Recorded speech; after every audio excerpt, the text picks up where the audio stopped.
Praise the Lord. എൻ്റെ പേര് Mary Margaret. ഞാൻ വരുന്നത് മാനാശ്ശേരി സെയിൻറ്റ് മൈക്കിൾസ് ഇടവകാംഗമാണ്. എനിക്ക് തന്ന അനുഗ്രഹങ്ങൾ പറയുവാനാണ് ഞാനിവിടെ നിൽക്കുന്നത്. ഞാൻ ഉടമ്പടി എടുത്തത് 5/3/2023 ഞാൻ ഉടമ്പടി എടുത്തതിന് ശേഷം 3ാമത്തെ പുതുക്കലിന് കിട്ടിയ എൻ്റെ അനുഗ്രഹം പറയാനാണ് ഞാൻ നിൽക്കുന്നത്.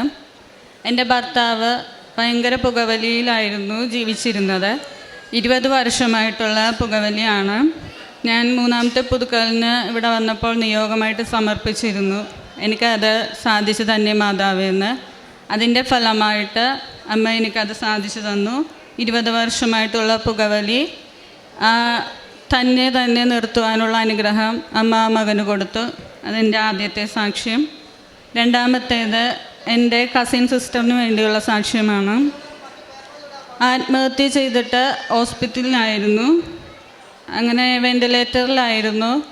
അപ്പോൾ ഡോക്ടർ പറഞ്ഞു 97% ഒന്നും പറയാൻ സാധിക്കില്ല, അനക്കമൊന്നുമില്ല, അങ്ങനെ കിടക്കുകയായിരുന്നു. അങ്ങനെയാണ് എൻ്റെ ആൻറ്റി പറഞ്ഞാണ് ഞാൻ അതറിഞ്ഞത്. അറിഞ്ഞപ്പോൾ തന്നെ എനിക്ക് വല്ലാത്തൊരു വിഷമം തോന്നി.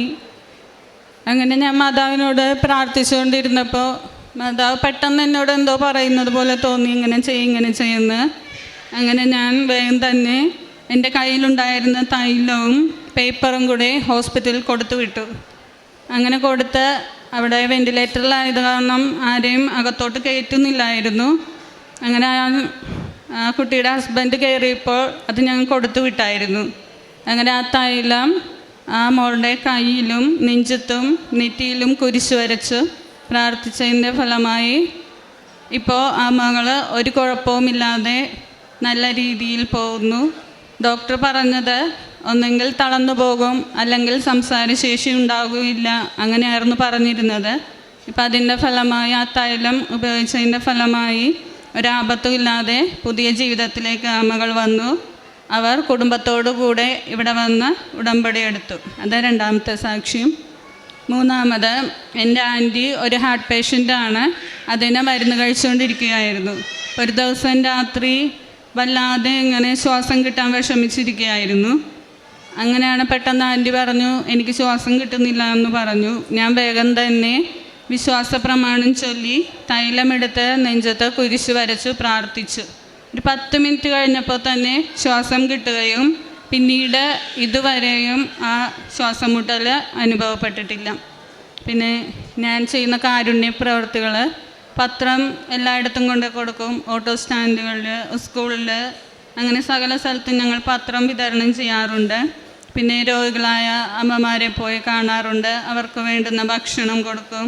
അവർക്ക് വേണ്ടുന്ന സാധനങ്ങളൊക്കെ മേടിച്ചു കൊടുക്കാറുണ്ട്. പിന്നെ ഉടമ്പടി എടുത്തതിൻ്റെ അടിസ്ഥാനത്തിൽ ഞങ്ങൾ പ്രാർത്ഥിക്കും. എന്നാലും കൂടുതൽ അങ്ങോട്ട് പ്രാർത്ഥനയും വിശ്വാസവും അങ്ങനെയൊക്കെ ഉള്ള ആളുകളല്ലായിരുന്നു.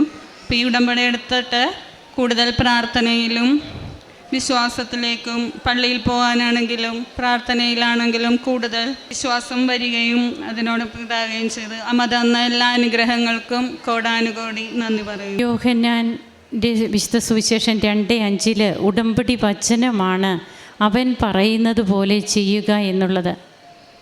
അവൻ പറയുന്നത് പോലെ ചെയ്യുകയാണ് ഉടമ്പടി എടുത്ത് തങ്ങളുടെ പ്രേക്ഷിത പ്രവർത്തനവും കാരുണ്യ പ്രവർത്തികളുമൊക്കെ വഴിയായിട്ട് ഓരോ മക്കൾ ചെയ്യുക.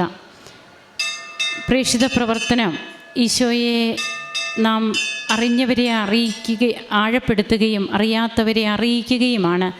അതിനു വേണ്ടിയിട്ടാണ് കൃപാസന പത്രത്തിലെ സാക്ഷ്യങ്ങൾ. ആ സാക്ഷ്യങ്ങൾ ഓരോന്നും കൃപാസന അൾത്താരയിൽ പങ്കുവെച്ച സാക്ഷ്യങ്ങളാണ്. അപ്പോൾ വചനബന്ധിതമായ ആ സാക്ഷ്യങ്ങൾ വായിക്കുമ്പോൾ തന്നെ മറ്റുള്ളവർക്ക് സൗഖ്യം കിട്ടുന്ന എത്രയോ അനുഭവങ്ങൾ ഇവിടെ പങ്കുവെച്ചിട്ടുണ്ട്.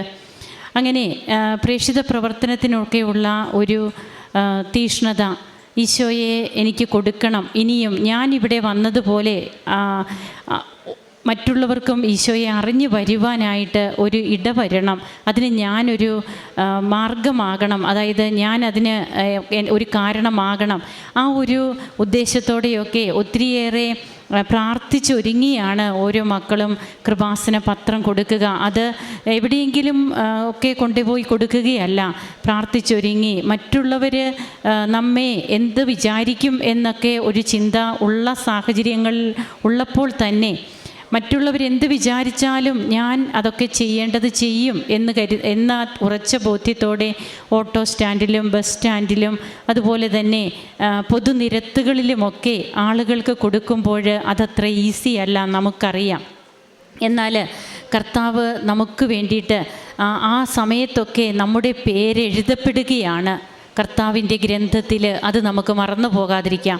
അങ്ങനെ സ്വർഗത്തിൽ നമ്മുടെ പേര് എഴുതി ചേർക്കുന്നതിന് വേണ്ടി കൂടിയുള്ള ഒരു പ്രേക്ഷിത പ്രവർത്തനം കർത്താവിനെ അറിഞ്ഞവരെ ആഴപ്പെടുത്തുവാനും അറിയാത്തവരെ അറിയിക്കുവാനും നാം ചെയ്യുമ്പോൾ നമ്മുടെ ജീവിതത്തിലേക്ക് വർഷങ്ങളായിട്ടുള്ള തൻ്റെ ഹസ്ബൻഡിൻ്റെ ഒരു പുകവലി എന്നുള്ള ശീലം, അതുമൂലമൊക്കെ കുടുംബത്തിലുണ്ടാകുന്ന ബുദ്ധിമുട്ടുകൾ, സാമ്പത്തിക ബാധ്യതകൾ, ഇതൊക്കെ എങ്ങനെ പിന്നീട് മാറുന്നു എന്നുള്ളതാണ് നാം ശ്രദ്ധിക്കേണ്ടത്.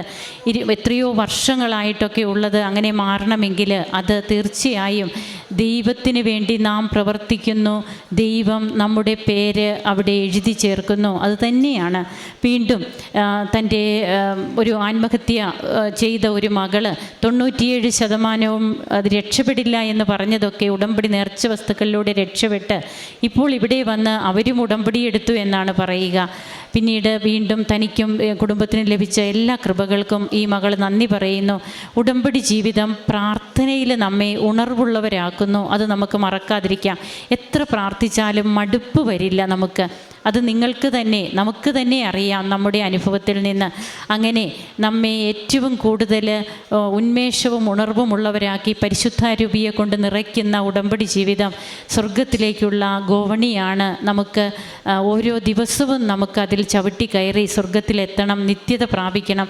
കരങ്ങളടിച്ച് നമുക്ക് ഈശോയ്ക്കും അമ്മയ്ക്കും നന്ദി പറയാം. യേശുവേ നന്ദി, യേശുവേ സ്തുതി, യേശുവേ ആരാധന. അത്യപൂർവ ദൈവാനുഭവങ്ങൾ ഇനി നിങ്ങൾക്കും സ്വന്തം. ഈ യൂട്യൂബ് ചാനൽ ഇതുവരെ സബ്സ്ക്രൈബ് ചെയ്തിട്ടില്ലെങ്കിൽ ഇപ്പോൾ തന്നെ സബ്സ്ക്രൈബ് ചെയ്യുക. ഈ വീഡിയോ ഇപ്പോൾ തന്നെ നിങ്ങളുടെ സുഹൃത്തുക്കൾക്ക് ഷെയർ ചെയ്തുകൊണ്ട് കർത്താവിൻ്റെ പ്രേക്ഷിതരാകുക.